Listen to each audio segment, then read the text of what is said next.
Hey guys, what's up? This is Josh here. Just want to give you a quick video before the interview starts because I'd love to hear from you guys about this interview. I'll tell you why. I'm interviewing entrepreneurs like Neville, so they're kind of in the either idea stage or getting pre-sales or just launching their business, and I thought that'd be really awesome to interview these types of entrepreneurs so you can see really what it's like in the raw emotion of starting businesses and the real tactics they're using as they start their businesses. So I can either do that for you guys on the blog, or I can interview people that have started their businesses and maybe are running $1 million businesses.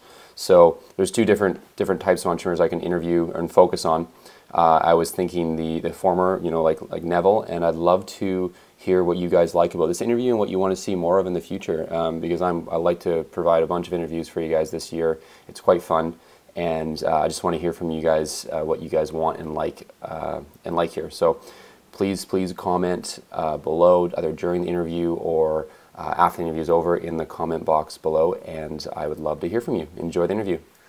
Thanks, guys. Hey guys, this is Josh Isaac again here at joshuaisaac.com, and I am with Neville Solomon, and we're going to do an interview today on him. I'll just give you a brief background on who he is. Neville is a 21-year-old college student who actually dropped out recently, right? Yep, about a year ago, actually. And locked. So I'm gonna read your intro, and you locked yourself in your mom's basement because you made a personal vow that you would come out of it with a business in your hands. So you've dropped out of college, locked yourself in your mom's basement, now building a business.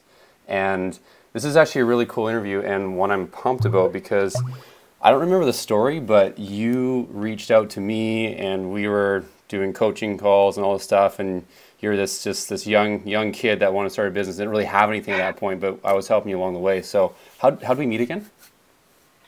Okay, so you want me to describe how I was before I met you, or just strictly how we met? Yeah, how do we meet? Because I forget, to be honest. Sorry. All right. Well, I remember. I mean, I saw Dave Maxwell's stuff. I looked at all his videos, pretty much stalked everything about him to learn about trying to build a business.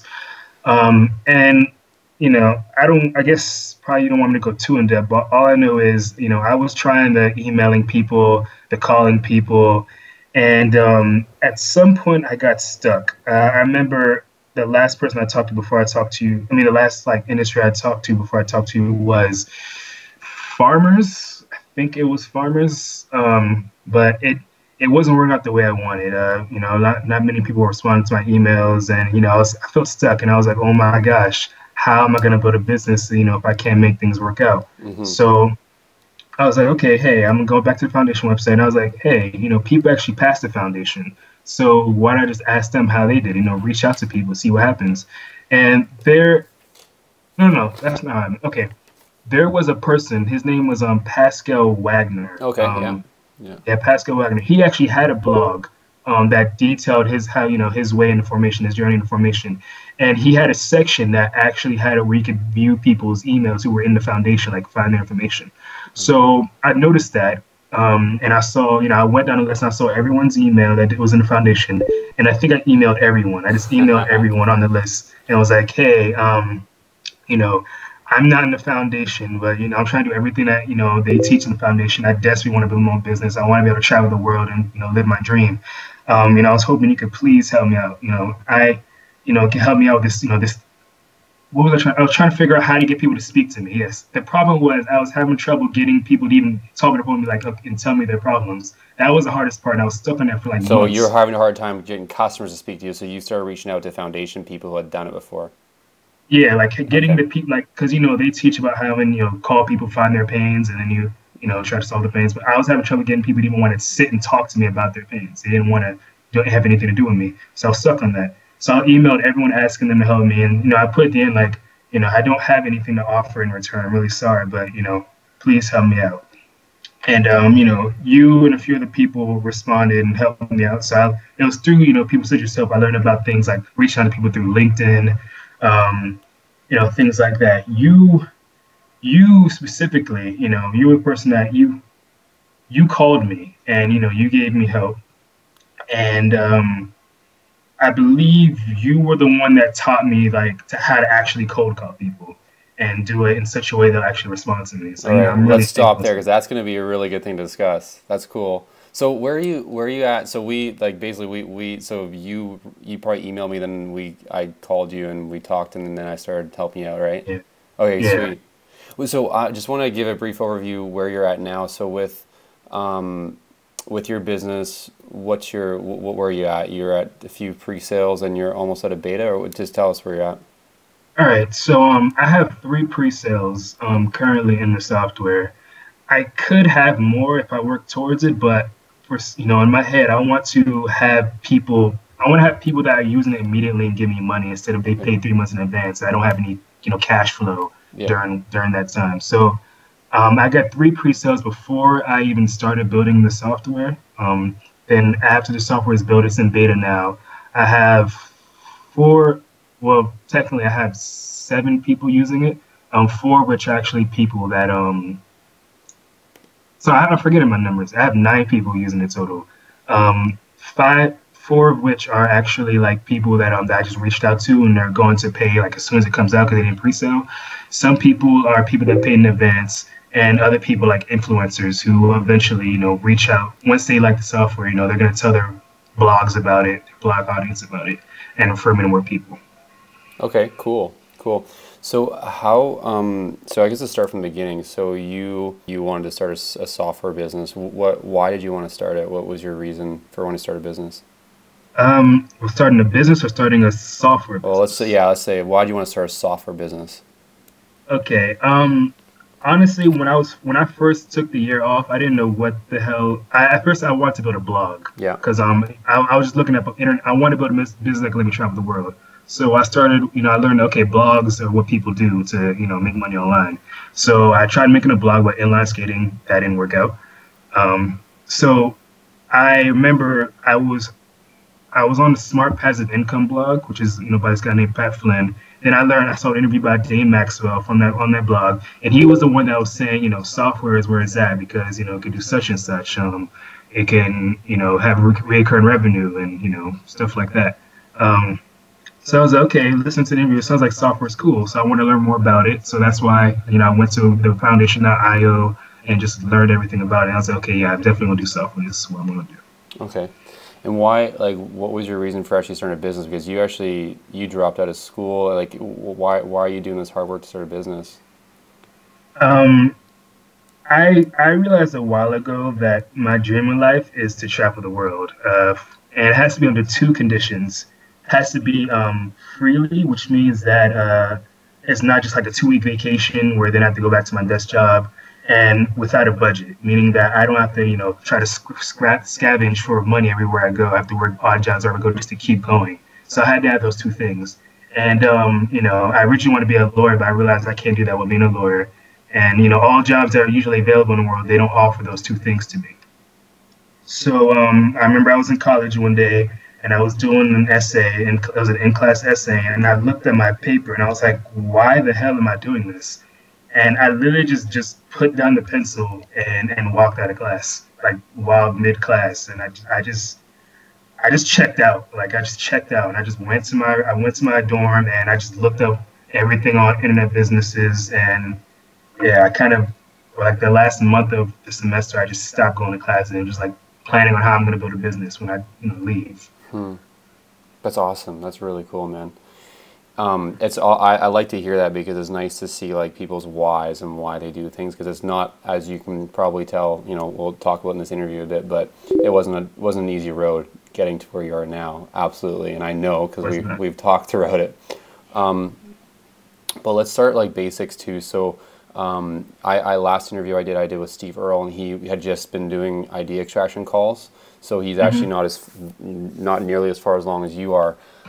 But let's start basics. So when you're looking at starting a software business, the first thing, we don't start with the idea. We don't start with what we're going to build. We actually want to start with who we're going to find the problem from first, so we can build something. So how do you decide who you want to target, what industry? Honestly, I guess I would say it's completely at random, but I guess how I started out when I first did it was I pretty much went in Google and typed in list of occupations. And I just went down list of occupations, and they had a page of like every occupation in America or something. And I, looked down occupations, and I was thinking, okay, this one sounds nice, this one sounds nice, this one sounds nice, and it was just completely at random. And I just went through as many as I can. Do you want to know how I got sent on painters, or just how it's my process of picking industries in general? Yeah, sure. Just tell us like what. So that's really interesting. So you Googled occupations and went through it. Then how did you choose which one to contact and try and get build your business from? Yeah. I remember an interview with Sam Ovens. He was saying something along the lines of he wanted to pick one that seemed like it was growing and that there was a lot of workers. Yeah. So this specific page I was on, it showed details such as how much they make a year and things like that. So he said he wanted to pick people that actually have money in the industry. So I didn't want to pick different jobs in Google, like no matter what industry and how much they're making per year. Kind of, yeah. Okay. Basically, whichever company, whichever industry was making the best money, that's the one I want to pick because I know they could pay for a high, cost software product. Yeah. So I went through things like I first started with farmers before I knew about that. Then I went to accountants. Then I went with all types of physical therapists, like the eye doctors, the lung, the ear, nose, and throat doctors, all those types of people. It was through you when you kind of gave me a tip that I should try to stick to trades. You told me I should try to stick to trades. I forgot why you said that. And you're telling me that I was going through industries too fast. So I picked one that I did a while back, which is painters, because at first they weren't open to me at first. That was before I knew how to like cold call them. I didn't think, because painters don't answer their emails ever, hardly. Yeah. So you're the one who taught me to cold call them after I was trying to put it out for a long time because I was afraid of it. And so I set up with painters, and that's the industry I'm in right now. Cool. Well, contractors in general. So actually really interesting what you said there, because this is something I hear a lot of people do, is they cycle through industries. So the first step is actually picking an industry, and a lot of times people will spend like a week or two in it and just be like nothing's happening, I'm going to move on to the next industry. So was that happening for you? Did you pick an industry before painting? Yeah, I picked a lot. You want me to go through the list again of the industries I kind of went through? Yeah, okay. Tell us which ones you went through. Okay, hopefully I can remember. I went through about 10. Okay. Really. So I started, the first one I did was farmers. Okay. Then the second one was accountants was first, then farmers, then plumbers, then tow trucking companies.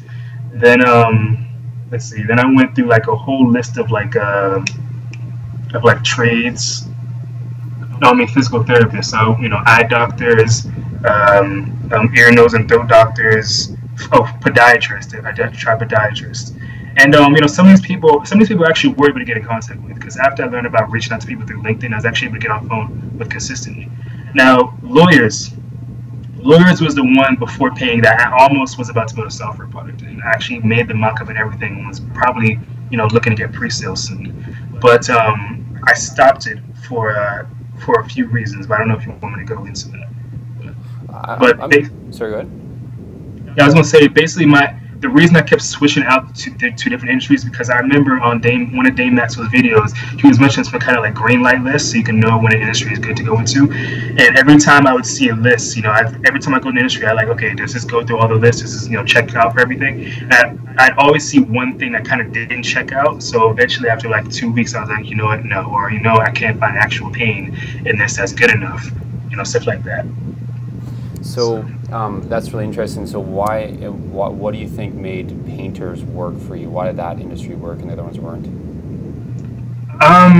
Well, originally I thought it didn't work because I did the whole process of emailing first and seeing who responds and calling, and that worked for certain. I realized then that it works for certain industries, but doesn't work for other industries. Like I remember another industry I forgot was architects. Mm-hmm. Architects answer their emails a lot. Like if you send them out the same strange question emails, you're gonna get like 20% response rate. Painters, you don't get any responses at all. Like it's very rare that painters respond to their emails. probably like a 1% rate or some 2% rate. So I originally saw that and went into my emails. And at the time, I was kind of putting off procrastinating, calling people, cold calling people, because I was kind of afraid and I didn't know how to do it. And didn't think people would want to respond to cold calling. So I dropped it.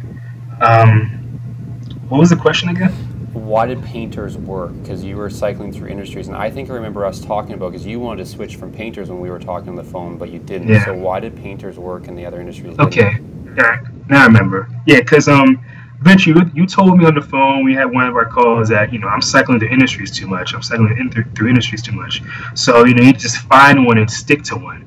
And I was like, I could go back to painters again and see what happens, because you were telling me I should try cold call them now. And that's when you said, yeah, painters are good. Painters are good. Trade industries are good. So I was like, okay, I'll try it one more time. And you told me, okay, now you should try emailing people, and then calling people who open emails but don't respond with Tout app. So I was gonna do that, and I asked them, I won't be able to see who opened my emails until like Wednesday or something. It was like a Monday, and I can't see who's gonna do something until Wednesday. I forgot, and I was like, do you think it's a good idea just to call them anyway, just cold call them, even though I can't see who opened, to see who's a good lead? You're like, go ahead, just try it. So I took what you taught me about cold calling, and I called them the very next day. I don't know if that was Monday or Tuesday. I called them the very next day without emailing them first, and surprisingly, people were responding to me very positively. Like, it was insane. Like, out of like 10 people, like 9 of them would actually be willing to speak to me and tell me about the problems if I actually was able to reach the owner. So 10 out of every owner that actually reached, 9 of them were actually willing to speak to me about their problems. So I was like, oh my gosh, this is amazing. This is going to work out for me, So was that a surprise? It was a huge surprise. I didn't expect people to respond to me so well because, after you taught me that stuff. So after, I talked to a few people and learned about their pains and learned about, they have problems with time tracking. Some people have problems with scheduling. And I was hearing consistent issues over and over again through people. Like most people had the time tracking problem. So I told her at the end of the idea extraction call, hey, would if someone built this, would you pay for it? They said yes. And at the time I was saying, okay, I'll charge it for was it either 50 or 100? I said if I make I said 50. So I was like, do you think $50 a month is a reasonable price for this? They said yes. So then I asked that to everyone. They all were like, yes, I would pay for this, $50 a month. So I was like, okay, I'm seeing this more and more often. That's about 5 people that said yes, because he told me the minimum's 5. So after 5, I was like, okay, this is going to be a good industry to get into. Okay. Yeah. That's really good. Okay, I just want to go through a few more steps before we get into all that. So just to recap, so you first picked an industry, you went with painting, you cycled through a bunch before, but you just stuck with painting and it was working. And now the process to build a business in that industry is to email and call them, and the purpose of those emails is to find the biggest challenge in that industry, right? Yeah. Yeah, and then that biggest challenge can be solved through a software solution, aka which is your idea.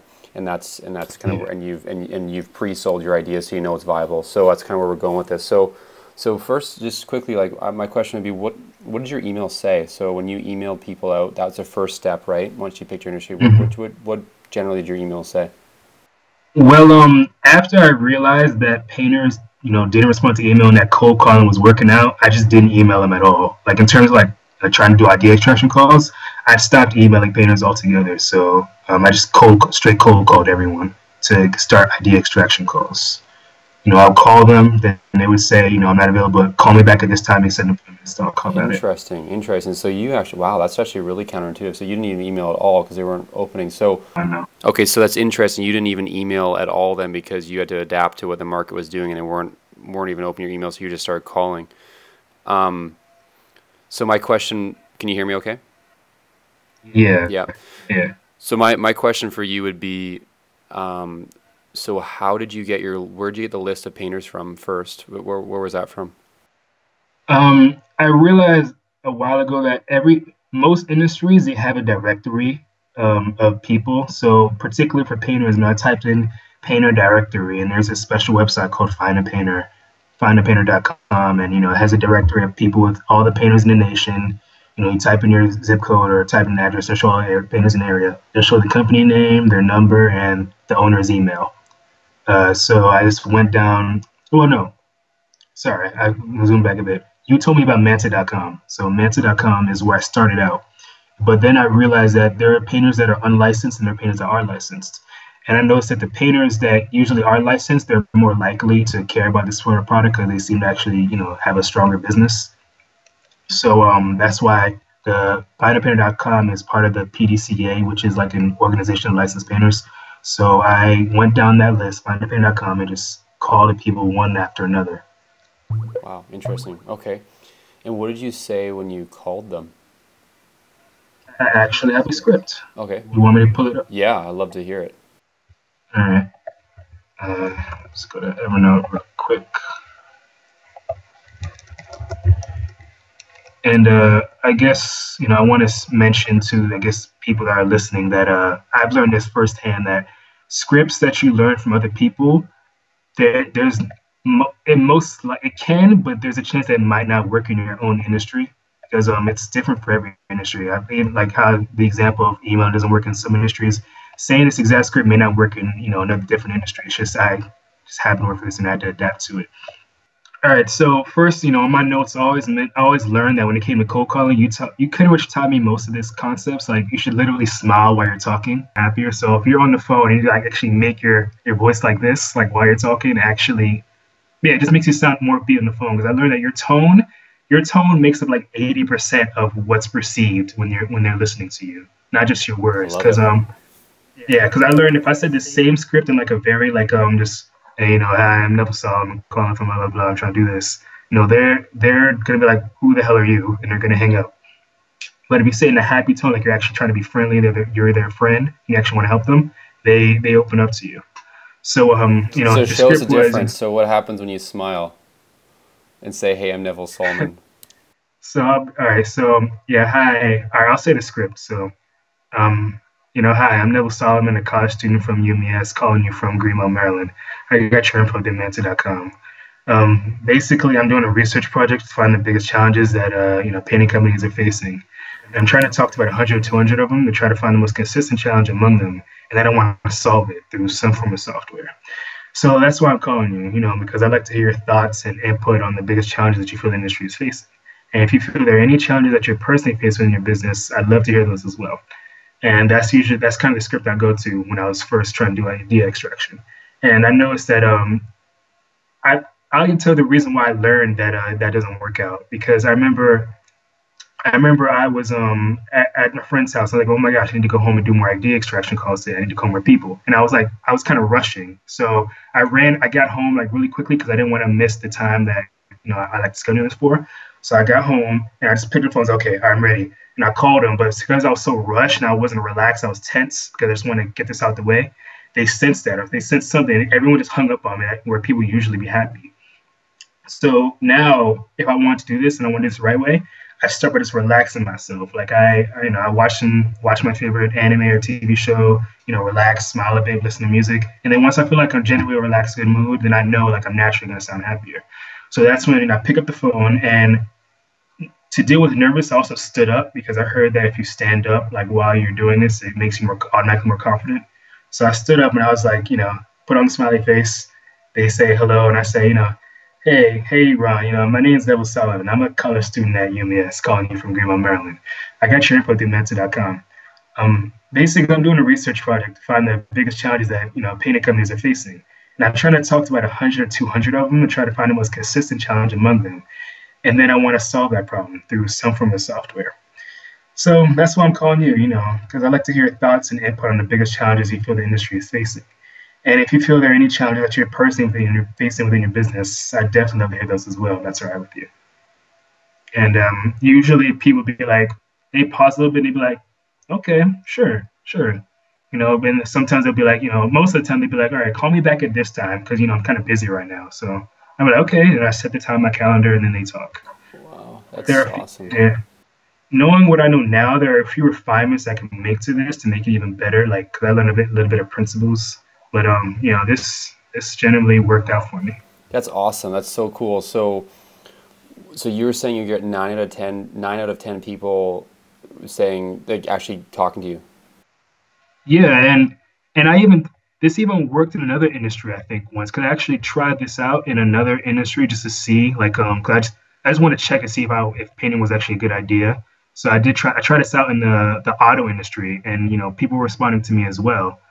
So I think this may generally work in most industries, but if it's right with you, I do want to explain why it works because I learned that you need to learn the principles and not Sure. just the actions. Yeah, sure. So when you were teaching me this, you tell me that when you're doing any kind of cold call, you want to go through five things or six things. So, who you are, where you're from, how you got their info, what you're doing, why you're doing it, and what you want from them.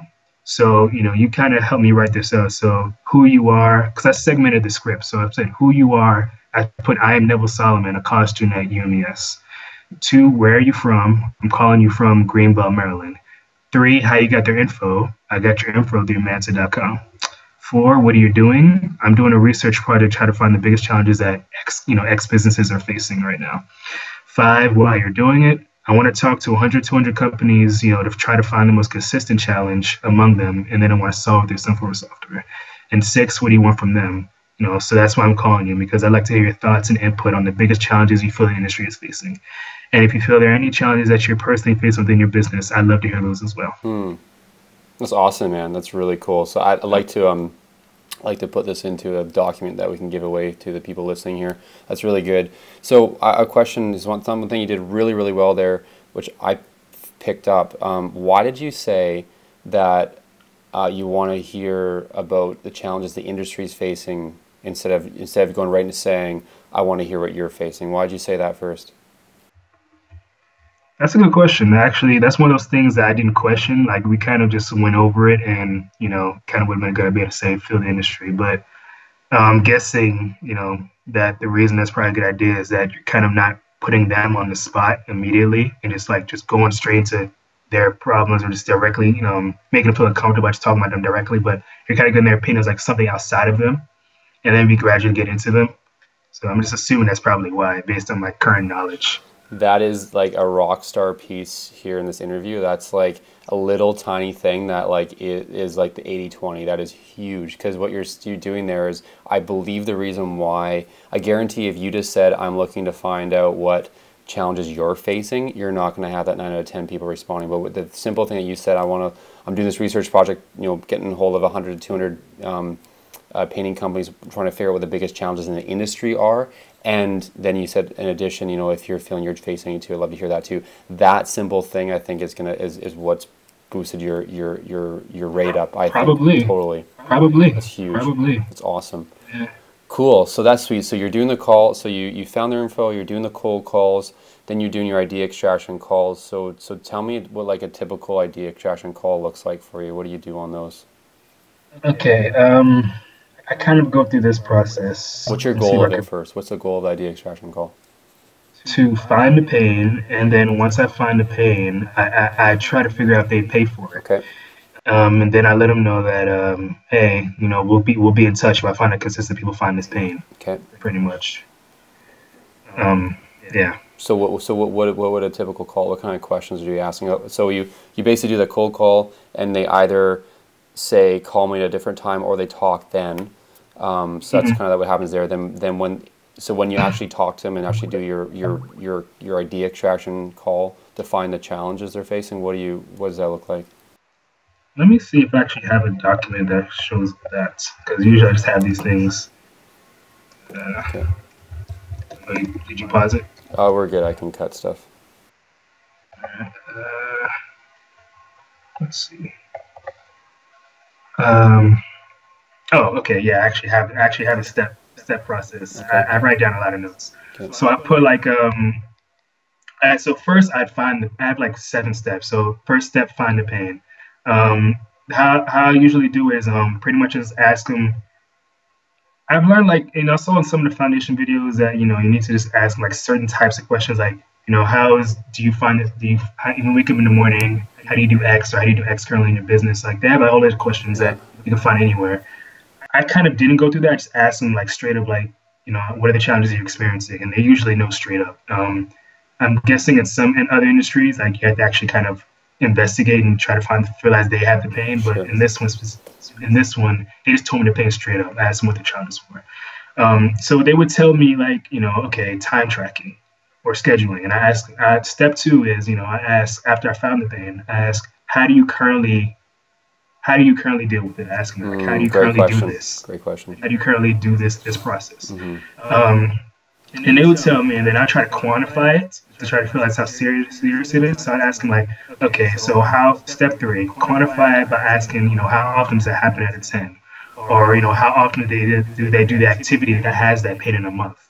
So quantify it, that we can learn how serious the problem is. Because if you feel this, if they tell you about this pain and you're going through all this process and they're telling about this huge pain, but it turns out it only happens like once in a month or once every 2 months, they're not going to care to pay something that would solve it unless it's like really, really serious. They're not going to pay for something that's that infrequent. Um, so after I do that and verify that it happens a lot. In step four, I ask them how it feels. No, I ask how it makes them feel to verify that it's indeed painful. Yeah, so I ask them how it makes them feel to experience this. I want to verify it's actually painful. Then, you want to go even in depth, like ask, why is that painful? Why is that pain painful to you? And they'll tell you why. And you may need to go even deeper, like, okay, why is that part important? Like, why is that important? Keep going deeper with it. Um, then once they tell me more and I feel like I completely understand the issue, um, I reiterate the pain. The biggest thing I learned, and when this is, you want to make them feel like you understand what the hell they're talking about. You have to make them feel like they understand. Because I saw a quote somewhere in a video. Someone said it's like once they feel you fully understand their pain, probably even more than them, they'll feel like you know the solution. Totally, yeah. They'll trust you that you have the solution. It's another very, very good piece of advice in this video, just so people know. That's awesome. Yeah. So yeah, read the pain back to them and why it's painful. Like kind of list even the deeper things. Like go from the bottom that you got deep as hell. Go from the bottom and go back up and tell them why it's painful. Then once I ask them, like once I do that, I ask, do you feel I understand it? You have to ask them, do you feel that I understand this? If they say yes, and you can go to the next step. So then I ask them, okay, if someone was to remove this pain, how would that make you feel? Would that be valuable to you? They say yes. And then step 7 is kind of optional. I ask him, if you could wave a magic wand and create anything related to this problem to solve it, what would you create?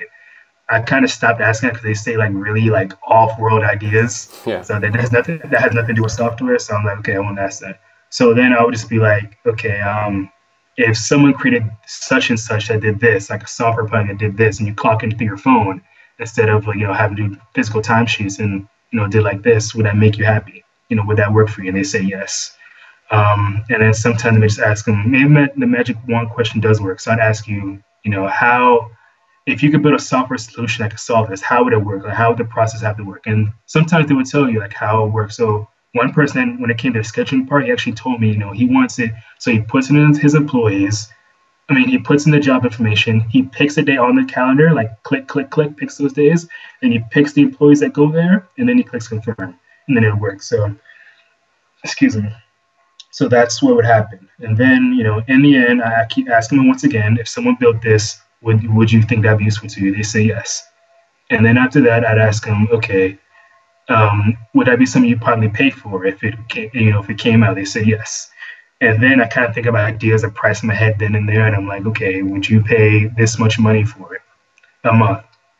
They say yes. So then after that's done, we confirm that's a good idea. They pay for it.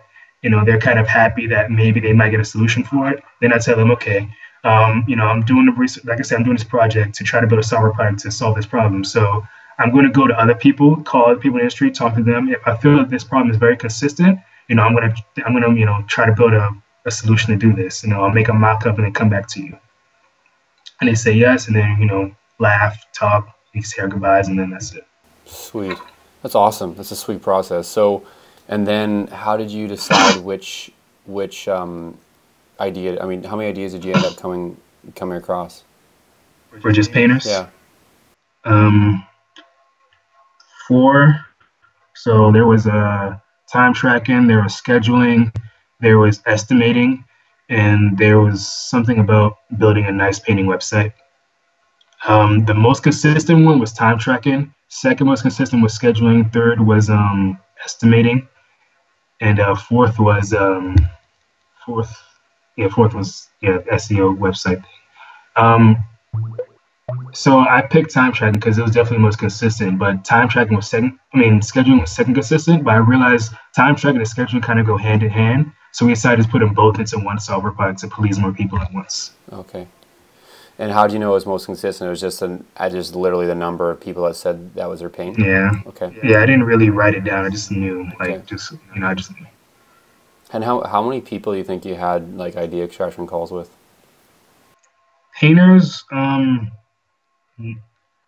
I'd say about 15 because I would have probably had more people to call. But the problem with painters, like, so this industry is really weird compared to other industries I've been in. Like one, they don't do email. And the second problem is that when you call them, it usually most of the time, about probably 8/10 of the time, 8 out of 10, it would go straight to voicemail. Okay. Or you can't get in contact with the owner because he's not in right now, like literally not in. He's out painting somewhere, so I can't do that. So and I didn't know how to use voicemail then. I know how to do it. I know how to use voicemail now to get people to call you back, but now I didn't know then. So it was just I had to call them at the right time when people were in. So most of the time I And couldn't reach people. when you So say you don't know you use voicemail, you're saying you don't know how to leave a message to make them call you back with like. yeah, Okay. Okay. yeah. Okay. Sorry if I'm being confused in the way I talk. No, it's This all is how- good. No, it's all good. Yeah. No, you're doing well. Cool. So next step then for you, obviously you picked your idea. It's time tracking with maybe a bit of scheduling, with some scheduling in there. So next step would be to get someone to say they'll buy it and actually give you money before you develop it, to have that further validation plus a bit of cash to develop it with. How did you ask for the money? How did you get your first pre-sale?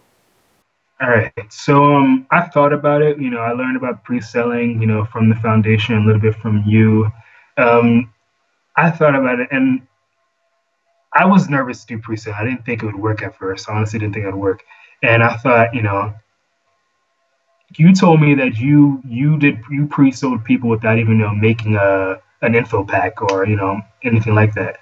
I feel like I had to make an info pack, but I feel like I couldn't make an info pack if I didn't have any screenshots or anything. Yeah. So what I did was I went to Balsamiq, and there's this program called Balsamiq where you can make mock-ups of products. It's kind of like PowerPoint except with software. So I made that to make a full mock of how the software would look once I had 5 people confirm that they wanted it. Yeah. Um, That's a I good was process. I would say I'd advocate that. Don't do what I did. So that's good. Okay, keep going. yeah, I advise that too. Yeah. So I didn't want to make an info pack because I felt like I didn't have an actual software product. I just had like mock-up photos of it. Thinking about it now, I probably could have done it, but instead, what I did was I actually got them back on the phone, the people that said they wanted it, and I had them screen share. So I had them view my screen, and I walk through the mock-up. Like I literally just walked through the entire. Like I made a full mock-up of the software in Okay. Balsamiq, and I just had them view my screen. I walked through the entire mock-up, how this works, and then at the end, I'd ask them, hey, do you feel this would be useful to you? And they say yes. Then I go through like actually I have another script for pre-selling. Okay. So Let's hear it. yeah, once you only go through this once they actually confirm that they like it and they would pay for it. So I'd ask them after the presentation, do you think this will help you? They say yes. And I ask, if this came out, do you think you'd pay for it or pay this much a month for it? They say yes, then I go through it. So here's the exact script I said that I kind of actually read as I was talking to him, like in a natural way. I put Ron, I definitely want to solve this pain and build a solution for you. Especially after hearing that everyone in the industry wants this, and you have this pain, and it can be solved. Now, I want you to know that if I start working on building this software, it's going to take up a huge part of my life, time, and money. It's a custom software solution that may cost me around $50,000 and around 4 to 6 months of work to get done.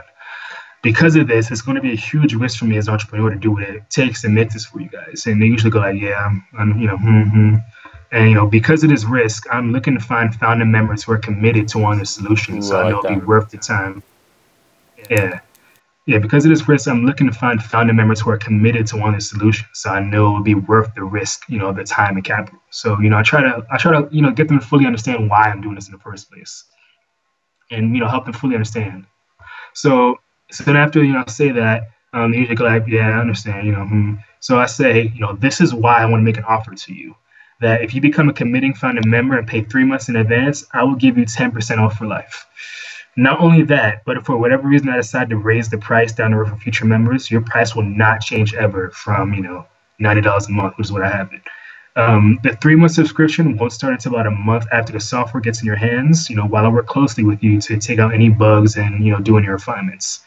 Then I say, I need to find 5 committed members before I decide to put my, full life into this and build this for you guys. And of course, for whatever reason, while the software is being developed, you decide this isn't for you, you want your money back, or I can't find 5 committed members, I'll give all the money back. I'll put it right back into your account, every cent. Then, I put like, well, yeah, it's pretty much what I'd say. I have a little thing on the end that says, would you like to join me in helping to build a solution with you guys? But I never even said that last question. I just like stop right there. And then they'd be like, yeah, okay, yeah, I'll do it. That's cool. Like only one person had to actually think about it. No, only two people had to think about it. And they said no, but everyone else said yes. And they didn't say no because they didn't want anything. I was gonna screw them over, but they just said no because they weren't sure whether it actually helped them or not. So it wasn't really that I sold them wrong or anything like that. It's just that the product probably wasn't actually going to help them as much as they thought it did. And thinking about it now is probably right because one of the people that didn't want it, that didn't pre-sell, they only wanted the scheduling component but not the time tracking, and they were both hand in hand. So they would kind of have to use the time track component. So they didn't have both pains at once, only had one. And the second person, he wanted QuickBooks integration, which was going to be in version 1.0. But he told me that once I add this QuickBooks integration, call him back. He'll want to buy it. So what do you think the key was for you getting those pre-sales? Was it, what do you think the key was? I think it was a disclaimer. I strongly believe it was the one making sure it would actually solve their pain first, and the disclaimer by saying that it's going to take up a huge part of my life and my money and time. So because of this, I'm actually looking for people who are committed, so I don't waste my time building this. And it turns out no one actually wanted it in the first place, and I waste my my capital and stuff like that. So I feel like after I get them to understand that disclaimer, they understand logically why I'm doing this. I'm not just trying to steal anyone's money, and stuff like that. I like that a lot. I like that. Cool. So there's a few more questions I have. Then what I actually want to do is I want to get to something new I've never done before here, but Facebook questions. I posted that I'm interviewing you on Facebook, and there's been a bunch of people wanting to ask you questions. So I'm going to read those out in a bit here. But first thing I want to know, I've got this question a lot from people, and you don't need to figure this out. Like, when did you figure out who was going to develop this? Like, when did you start worrying about that? I was always thinking about it, but it wasn't like a huge like, oh my gosh, what the hell do I do? Because I knew that, if I made a posting, someone's going to respond. If I make it good enough, someone's going to respond. So that was never a problem for me beforehand. Okay, so I find that it's like a mind hurdle for people like right now, from even starting to pick an industry or getting ideas like, oh, I don't know how to hire a developer. So what made that not? Why wasn't it a hurdle for you? Yeah, like I just said, I just knew that based on what I've learned from everyone that's done this before, like following everyone who has built a software product, like in the foundation, looking at interviews and stuff. I guess I just kind of had confidence, at least in that respect, that I am going to find a developer. If I put up a posting on Odesk or something saying I want to build this, I am going to find one. Someone's going to post because people are looking for work. So yeah, I guess I just naturally didn't have an issue with that beforehand. The only problem I was having is how I'm going to pick the right one. Okay. The right developer. So how did you find your developer in the first? Was it a Facebook post, or how did you find them? I did on Odesk. Odesk, okay. I went to Odesk and I posted I just put up a post saying, hey, I'm trying to build this in Ruby. I said it in a more like sophisticated way because I learned that I did a lot of research for this because I really wanted to make sure I got the right person, because I knew that it's gonna cost money to build this. I don't want to waste it on the wrong guys. That was a really big thing in my head. So I looked up how to put up a good post to make the right people join. So I learned from somewhere that first, I guess I'm not gonna go too in depth about how you say it, but I knew in something you want to say if you're reading this, say this. Yeah. So yeah. So if you're actually reading, because I learned that people, if you put a posting, I learned this from when I did the whole lawyer thing. I guess we didn't talk about that, why I failed the lawyer thing. I did try to build software product before that failed a little bit. So people, when they post on, when you put a posting and they respond to you, some people don't even look at what you read. They'll just say like, "Hey, hello, manager. I want to build this product for you. I'm good at this and this and this," and then Yeah. yeah. So it's saying, put read full description, in subject line, saying that they, at your end of your post will actually ensure that they actually have read your post, so you're a detailed guy. Yeah, I put like somewhere in the middle, and I say like, at the top of your post, put "Let's do this," Yeah. so I can know you actually read my post. And everyone that didn't say "Let's do this," I disqualify them immediately. Yeah. So where's your developer from? What country? He's in Florida. Oh, so he's from the U.S. Okay. Yeah, Florida, United States. And what do you end up? What are you paying him? We did a fixed rate. So yeah, I realized my investor, the person who gave me the money to do this, we did it at a fixed rate. Because the person who gave me the money, she was like, she didn't, and I didn't want to spend any more than I thought I'd need. So I asked the people around me, I was like, "Are you fine with a fixed rate? So you don't have to pay more. In terms you have to do extra." So they all said yes. So a fixed rate was 9,500 for version 1.0. Okay. Oh, so that's interesting because obviously the 3 pre-sales you got didn't cover that full development fee. Right? Yeah. So everyone who pre-sold gave me $270 each. That rounded to about gave me about 700 something. Yeah. I was actually, in this respect, this is one of the reasons I actually didn't like painters at first. I was thinking about switching out to go in the auto industry because now they're going to cold call people. Since people never answer their phone, it takes like a lot of calls and a lot of time to actually get enough people. I feel like I wasn't going to get enough prospects to start pre-selling in a certain period of time. So it made me nervous. That's why I was able to get an investor. I found someone who actually they actually believed in me. They saw how driven I was. They actually gave me the money up front, and I paid them back later with a little bit of interest. But I do personally feel like that if I was truly desperate and I didn't have an investor, I feel like I would have found a way to get enough pre-sales. I'm counting myself that maybe I started doing webinars to get more people at once. Maybe I would reach out to another industry that didn't have, it wasn't as hard to cold call people, because I know this industry is very hard to cold call people in email. But if I did another industry where people actually answer their phone, they're always in the office, I'm pretty sure I could have got a lot more people with less effort. So did you get your investor after you got pre-sales or before? Before. Because I was originally not going to pre-sell them, because I was like, oh my gosh, it takes this long to get people on the phone because of this industry. Then that person told me, okay, I'll just give you the money. Yeah. So you just do. So the only reason I got the pre-sales not because of the money, I got it just to verify the idea. So how did it make your investor feel when you actually got pre-sales? She was excited. She was happy. So yeah, I'm doing something new this interview here. I've asked people on Facebook what they want to ask Neville here as I'm interviewing him. So I just put this post out about an hour or two ago. So Stanley Lee is asking you what product is it? We already know what it is. And he also asked, do you have any prior experience in the industry? Yeah, I was saying that I don't have any experience in the industry whatsoever. I hardly ever painted in my life. Since I'm in the painting industry, I just know how to roll the thing up the wall. That's pretty much it.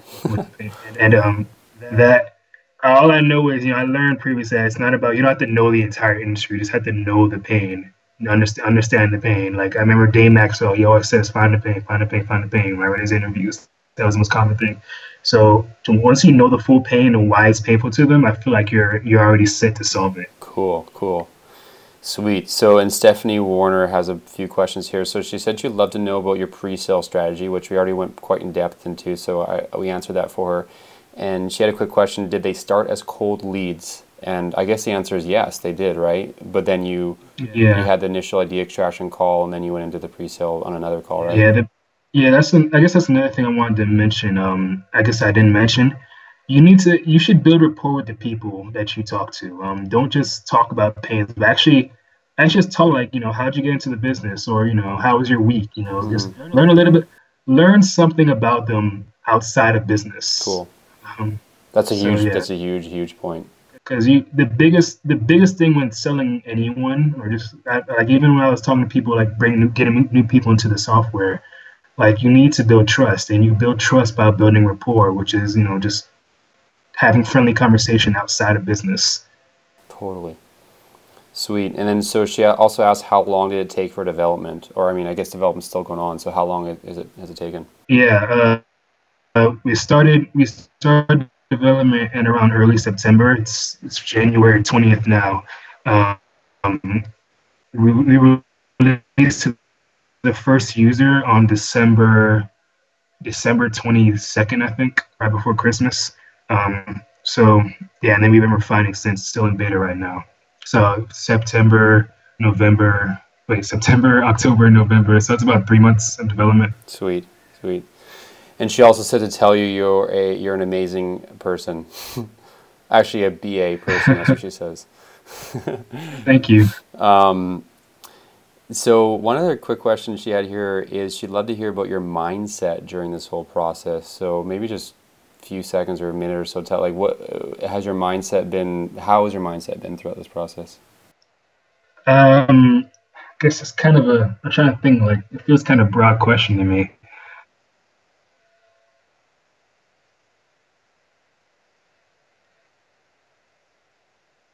Oh, yes. This is probably the hardest thing I've ever did in my life. Um, I've learned that throughout this process that building a business, the hardest part of building a business has nothing to do with the actual work you do. It just has to do with, your psychological barriers. And I had to get over a lot of them. Like building a business taught me how to break fears, how to just get over things that I procrastinate, teach you how to stop procrastinating. And I guess the mindset question is to answer the mindset question, you have to do things now. You can't. I learned, like, I guess to my mindset, like, never try to put things off. If you can do it now, do it now, because you're going to put it. If you keep putting it off, you're never going to get to it. Because I'll be like on the weekend and it's a Sunday, and I know I need to start cold calling to start doing my idea extraction calls. This week something will come up, like say, okay, I need to drive my friend to this place, and in my mind, I could be like, okay, this isn't a good excuse. I don't have to call people and feel that nervousness feeling, but then I'm like, no, I can't let that stop me, because if I keep letting stuff stop me, I'll never have a business. I'll never be able to travel the world. So I was like, screw that. I'll tell my friend, this hypothetical. I'll tell my friend, okay, I can't do this anymore. Anything that could distract me, if you let it, it will distract you, because your mind can think of a million things why you shouldn't do X or why you shouldn't call people. So you need to learn to see through your BS and it's like, no, that's you trying to stop yourself from doing such. So you need to break through that and just do the thing. Get over the fear of calling people. Do what you have to do, because I thought to myself, that's the only way. Like, you can't work around this. You have to break through. That's the only way I'm going to be able to travel the world. So my mindset was that of like, if you feel something nervous, it's probably just why I'm supposed to do it anyway, because that's how you're going to get stronger and get past it. Grade A advice. That's amazing. That's awesome, man. I like it. So I think that really encompasses that mindset question. That's great. Another question was asked twice actually here on the post from two different people. Quinn says he'd be curious to hear if you ran into any resistance due to your young age, either with credibility from customers or partnering with a developer, or if it was a non-issue. I've never had any issue whatsoever because of my age. Not at all. Like, I've. It's funny because I hear a lot of things like that I should have issues for, like, especially because I have some friends that tell me, oh, I should have issues because of this or because of this. Like, naysayers. Like, I even heard stories that because I'm black, people aren't gonna want to speak to me, and I was like, that's BS. Like, even, yeah. So no, I have no issues whatsoever because of my age. Not Cool. at all. Okay. Yeah. And so yeah, there's a lot of things. I could give you stories from the painting industry. I mean, I got exterior painting leads and sold jobs in like February for the summer when when it was still cold out. So yeah, there's a lot of things we just kind of got to push past. Oh, I I guess I want to go a little bit more to the mindset thing. Like, pretty much you have to find. any belief that you have, you should challenge it. Like if you find any belief at all, like okay, maybe this wouldn't work because if this wouldn't work because of this, or this wouldn't work because I have this. You need to literally see everything that you feel is blocking you from doing something for whatever reason. Question that, question it, because it may not be true. Because you can break, you can. I'm trying to think of like a notch. Like you can fly. I don't know something, but you can do anything you really put your mind to. You just have to challenge that belief. That's a great point. So and the process to do that is a limiting belief reversal. So you would ask yourself first, is this belief true? Yes or no? If you say yes, it is true, you'd want to say, is it absolutely true all the time? And you want to test that, and then you want to go into how does this make me feel when I believe it's true, and then what would you be like if you actually didn't have if you didn't have this belief in you, and then you can make a new choice. Yeah, that is true. Like I questioned it, and anything that kept me from saying no, I can't do this because of X, I would question that and say, okay, is there any instance where this actually isn't true? And once I see that, feel that's an open, that's a break-in right there. We could actually break that belief. I will say I would add one more thing to that. I would say you have to actually take action to disprove that bad belief that you have. Cool. So you have to literally get evidence too. That's a really good point. That's awesome, man. That's really awesome. So, second part of Quinn's question here: what was your mindset when it came to choosing a market, then an idea, and an idea to pursue? So we've kind of talked about that. And did you have any troubles with second guessing your choices? And if you did, how did you push past that? So we did talk about that, but maybe just briefly, any more thoughts on that? Yeah, like I pretty much throughout the entire year I stayed in this, in this room, doing this work. I had a lot of times where I completely doubted, everything that I was doing, thinking that what I'm doing is stupid or it's not going to work. But you have to have faith in yourself and faith in that other people have done it. Because I had a lot of times where like I'm doing this and this and it's not working. Like before I reached out to you, the times after I'm like, does this actually work? Does this software thing actually work? Is Dave Maxwell like a fraud or something? These are all like when you're nervous and you feel down like that, feel limited. These beliefs are coming in your head, so you need to break that and then just keep pushing. Because a lot of times I was thinking, what the hell, everything I was doing was stupid. I just kept pushing until I saw evidence that it actually works. But yeah, that's pretty much it. Cool, man. Sweet. So a few more questions here. So Scott Lilly asks, what is your ultimate outcome and purpose as an entrepreneur? My overall outcome and purpose and overall goal is to build a business that either I can tend to while I'm traveling the world. So that's why I had to be online. So I could tend to it while I'm like in Japan. I could travel, I can still go online and tend to my business, email people, possibly call people on Skype. And then, or just have someone else run the company for me. I could just, freely do my thing. Um, so that would probably require me to have a certain amount of income that can do that. So travel, freely and without a budget. So those are the few things that I asked to be able to do. So Rachel asked the same question as Quinn. Did you ever have insecurities about your age or experience when talking to potential customers, and and she'd love to know if you have any advice on this. You answered that one beautifully before, so awesome, Rachel. And so what's your why, Yashu asked. So we kind of just went over that. And then I can go ahead. Yeah. I was going to say I can probably go a little bit more in depth with my why, but Sure. I don't know how much. Yeah, sure. Just briefly, tell us a bit more about if you have some more stuff. Yeah, I was just gonna say that ever since I was younger, I definitely I love exploration. Like I love like going to the off-beaten path in woods. I like doing extreme things like jumping off of random things, going in the woods, riding things really fast. Just all these adventurous things that you probably see in like movies or video games and stuff. So I notice that every time I do that, it makes me very blissful. So I travel the world might enable me to do that. So yeah, that's kind of a little bit of backstory to that traveling the world thing. Cool. Stacy has some great questions. So these are going to be some of the last ones we'll ask here. So what was your most stubborn mindset shift you encountered on your journey? So maybe one you still struggle with. Like what's the most stubborn mindset issue you have? Definitely cold calling. That was definitely the biggest. Once I got over the fear of cold calling, I just learned how to cold call. Everything just started like accelerating from there. Like the machine just started going from there. And everything I did before I learned how to cold call, before I got over the fear of cold calling, it was just me trying to make excuses to work around it. So one excuse was just feeling like I only need to if people don't email me back, it's a bad industry.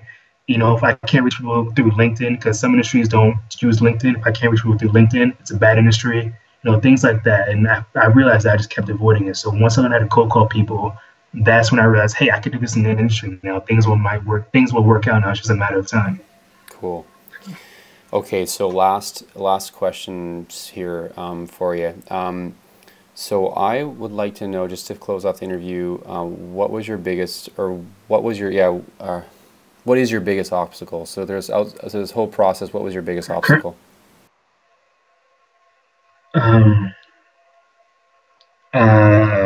Biggest obstacle. I mean, I'm trying to think if it's the exact same answer, cold calling, but I'm kind of just going through my process. Yeah, I definitely. Oh, sorry. Now I remember now. My biggest obstacle is my insomnia. So I personally am extreme insomniac. I have to take pills almost every night just to get to sleep. I'm trying to get over that issue now. Um, now that I have health insurance, but yeah, so that's my biggest trip. So I only get to wake up at around 2 p.m. every afternoon, and that's been going on for like almost a year now. So because of this, I have limited time to call people to do either a data extraction or just like get people into the software. It means I can only do limited amount of people per day to get into the software. I feel like once I get over my insomnia issue, since I could wake up in the mornings now, once I do that, I'll be able to have a lot more time to do business things and accelerate even faster. So yeah, my insomnia is my biggest challenge. Wow. That's crazy. That's pretty cool. I mean, I hope this helps someone out there with similar issues, if there is anyone. That's awesome. I appreciate you being vulnerable there. Okay, last question I have for you, and it's one I'm going to reword mine because Stacy asked it better. So the question is, what is the one thing that you know now that you wish you would have known when you started? One thing I wish I knew now. One thing you know now that you wish you would have known when you started.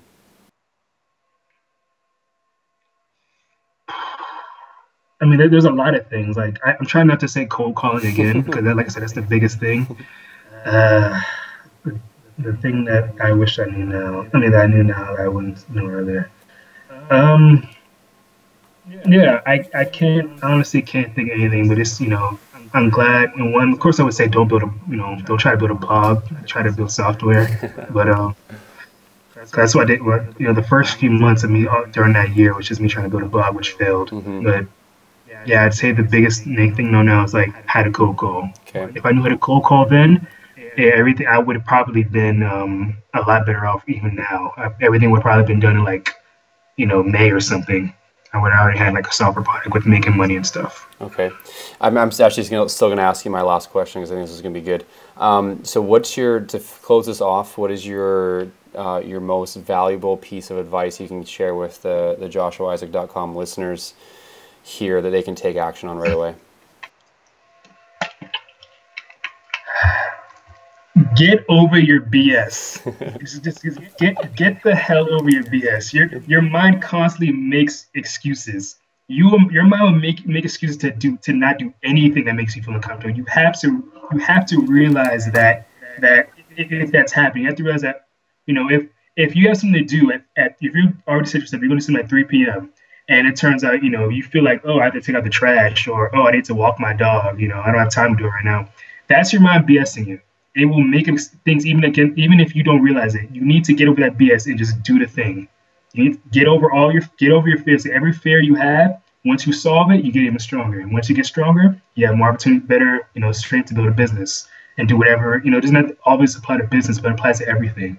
So yeah, the biggest action is get over your BS. So do that limiting belief reversal thing. Do it, because your mindset is the most important thing. What you believe is possible. So what you believe is possible, for yourself and for business, that's what's going to decide how well you do business, not the actual amounts of work that you do. Great leaving this thing off with a bang. That's awesome. All right, we're gonna close there. Everyone who's listened, please go in the comments. Let us know what you learned. Let us know if you have any questions for Neville. I'm sure he'll answer some questions here. And let us know what you want to hear more of next from the interviews I'm doing on this blog. So comment, give us your feedback. Love to hear from you. Talk to you soon, guys.